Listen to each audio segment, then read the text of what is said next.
Assalamualaikum warahmatullahi wabarakatuh. Sampurasun. Waalaikumsalam warahmatullahi wabarakatuh. Rampes. Baik, hari ini kita akan membahas mengevaluasi tentang kegiatan studi kampus yang kemarin dilaksanakan oleh SMA Gubuk Apung. Untuk selengkapnya mari kita tonton video berikut ini. Warahmatullahi wabarakatuh.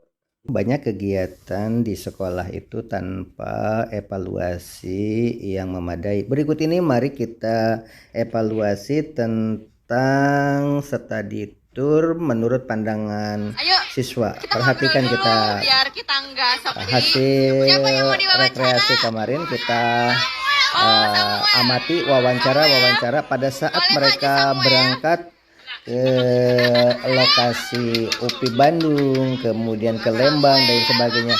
Mari kita amati oleh orang tua, oleh para guru, dan ini harus disikapi tentang pendapat mereka ini ya. Biar nanti teman-teman yang di rumah tahu nama lengkap kamu siapa. Nama lengkap saya Samuel Rizkandian Marbun, paling ganteng di PS1. Oke, paling ganteng di PS1. Senang untuk ikut study tour hari ini? 70% senang, Bu. 70%. Ya. Kok berarti sisanya 30% ya? 30%. Kenapa emang? Karena saya sebangku sama cowok, Bu. Nggak enak. Iya, Bu. Karena sebangku sama cowok. Kalau sama cewek baru 100% gitu. Iya. Terus persiapannya dari rumah menuju Ini sebagai bahan gambaran bahwa Samuel ini tidak 100% merasa puas dengan study tour ini karena sebangku dengan laki-laki atau pria. Perlu diketahui bahwa setiap sekolah itu ada kebijakan yang berbeda. Di antaranya ketika study tour itu ada yang laki dan perempuannya bisnya dipisah, terutama untuk jarak jauh, misalkan dari Bekasi ke Surabaya atau ke UGM Yogyakarta misalkan, itu biasanya dipisah. Karena apa? Karena permasalahannya ada hal-hal yang kadang-kadang sulit dikendalikan karena laki dengan perempuan itu kan lain muhrim, mereka kan sudah dewasa. Nah, tapi ini satu bis laki dan perempuan karena jaraknya dekat dari Bekasi ke Bandung, masih di dalam satu bis. Itu pun mereka kecewa berat karena apa? Duduknya laki-laki harus dengan laki-laki dan perempuan duduknya dengan perempuan. Padahal bisnya itu satu bis gitu, tapi mereka kecewa juga. Ini perlu kita sikapi bersama.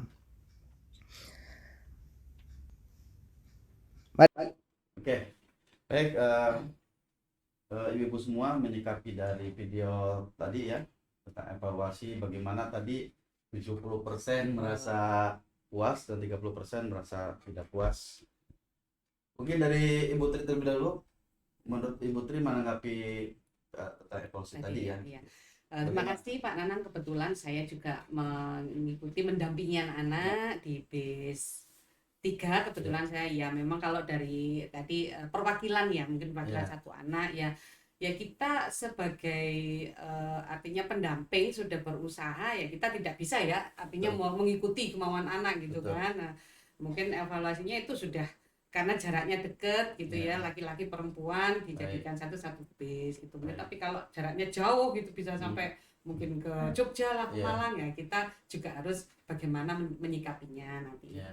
Itu masih ini ya, ada 4 guru pendampingnya Pak, jadi 2 di depan, 2 di belakang. Sebenarnya kita sudah banyak mengantisipasi apa yang akan nanti kita lakukan sebagai pendamping, tapi namanya anak ya wajar gitu ya, seperti itu. Cuman kita harus benar-benar. Baik, terima kasih Ibu Tri atas tanggapannya ya. Sementara dari Ibu Salo sendiri menyikapinya bagaimana terkait video yang tadi disampaikan? Sebelumnya terima kasih kepada Pak Nanang atas waktu untuk saya. Menurut saya ini mengenai study tour ini juga sekaligus mengenai pelajaran moral dan etika juga. Karena di mana study tour ini tuh memang pada hakikatnya jalan-jalan kan. Tapi kalau menurut saya tidak terlepas dari sekolah sebagai orang yang membimbing gitu, membimbing siswa yang pada dasarnya masih belum berkembang dari segi emosinya Baik. gitu. Maka kita membimbing dan Oke. mengarahkan gitu. Baik, terima kasih Putri dan Bu Salwa. Jadi intinya adalah esensi dari studi kampus ini adalah inilah pendidikan ya. Artinya bukan hanya ketika berada di kampus, namun juga dari mulai awal atau proses pemberangkatan pun di sini letak pendidikannya. Ketika berada di satu tempat bahwa laki-laki dan perempuan itu adalah bukan muhrim, maka kita sebagai seorang pendidik harus bisa mengarahkan begitu ya, Iya. mengarahkan para murid-murid kita. Nah ini mungkin di sekolah lain yang belum sampai ke sana. Alhamdulillah kita di Gubuk Apung kita membahas terkait dengan di proses perjalanan pun kita sudah menerapkan apa yang namanya dengan pendidikan itu sendiri. Baik, terima kasih Bu Salwa dan Bu Tri untuk selanjutnya. Mungkin Bu Oh Tri, iya, silakan. kita berbicara tentang studi kampus, tentunya kita bicara tentang salah satunya ada wisata juga, biar anak-anak Oke. asing. Nah, salah satu program dari pemerintah Jawa Barat yang untuk mengembangkan perekonomian khususnya. Oke. Nah, ini salah satu anak-anak apalagi di setempat gitu ya. Anak-anak kita ajak ke floating market. Tapi kita sekarang lihat videonya sebentar Baik. untuk apa yang ada di Siap. sana. Gitu.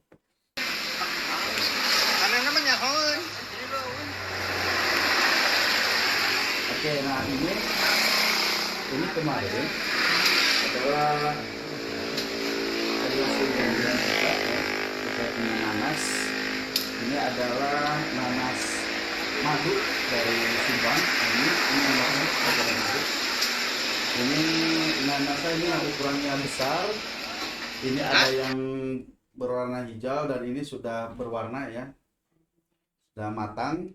Dan ini juga ada nanas yang kecil. Ini untuk harganya, harga nanas ini untuk yang kecil ini harganya 1.000, tapi kemarin kita beli alhamdulillah Bapak kepala sekolah kita sangat baik sekali kemarin memborong nanas ini dalam rangka menggeliatkan perekonomian UMKM ya gitu, kecil dan menengah. Yang ini harganya harga 1.000, kemarin kita beli itu 10.000 tuh mendapatkan 5. Ya, kita tidak perlulah menawar lagi ya. Kita kalau di mall aja tidak pernah bayar, tidak pernah nawar gitu ya. Nah, kalau yang ini harganya satu yang besar ini harganya satu buah itu 10.000. Nah, ini saya juga ingin memberikan tips kepada Bapak dan Ibu semua untuk memilih nanas yang manis itu terlihat dari ini ya, di kulitnya ya. Kalau orang Sunda bilang kalau ininya itu bolotot ya, bolotot itu kebuka gitu ya. Ininya blotot ya. Ini insya Allah pasti manis. Nah itu Bapak Ibu, walaupun misalkan warnanya hijau seperti ini ya. Ini belotot, terus nanti sudah tua itu insya Allah pasti manis. Nah ini tipsnya ya, kalau Bapak Ibu mau membeli nanas itu dilihat dari kulitnya ini. Nah, mungkin itu Putri yang bisa saya bagi. Bisa saya pengen nanya ya Pak, kalau tadi meskipun hijau dia manis ya insya Allah seperti itu. Yang kemarin kebetulan Pak Nanang juga asli Subang gitu ya. Terus saya juga lihat ada patung nanas gitu ya, tapi kebetulan nggak bisa mampir karena perjalanan sampai ya malam. Nah mungkin ini bisa dibawa pulang. Boleh nanti Putri. Terus satu lagi, mungkin ini yang kadang sedikit merusak pasaran nanas itu ya, karena ada bilang begini, gitu ya. kalau makan di tempatnya manis, kenapa ketika di sana itu jadi nggak manis? Nah ini salah satunya adalah biasa di nanas yang besar ini supaya matangnya sama itu biasanya disemprot. Iya, misalkan satu kebun gitu ya, satu kebun itu misalkan yang ada 10 pohon misalkan, yang 2-nya matang, yang itu belum matang. Nah untuk supaya nanti sama-sama panen maka disemprot begitu, karena kan kalau bolak-balik mungkin ongkos ya. Nah ini kadang juga yang mengakibatkan dampak dari pasaran harga nanas kurang bagus gitu. Tapi kalau yang kecil mah enggak Bu, kalau yang kecil enggak. Jelas manis.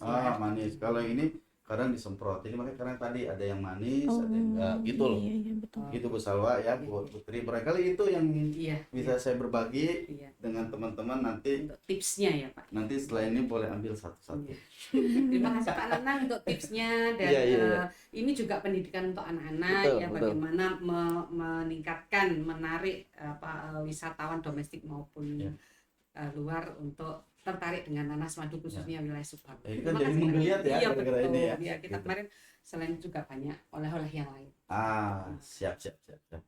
Mungkin itu saja Pak. Oke. Baik, barangkali Bapak dan Ibu itu saja yang bisa disampaikan. Kita akan bertemu lagi. Salam gini, Bu. SMA Gubuk Apur. Waalaikumsalam. Assalamualaikum warahmatullahi wabarakatuh. Waalaikumsalam.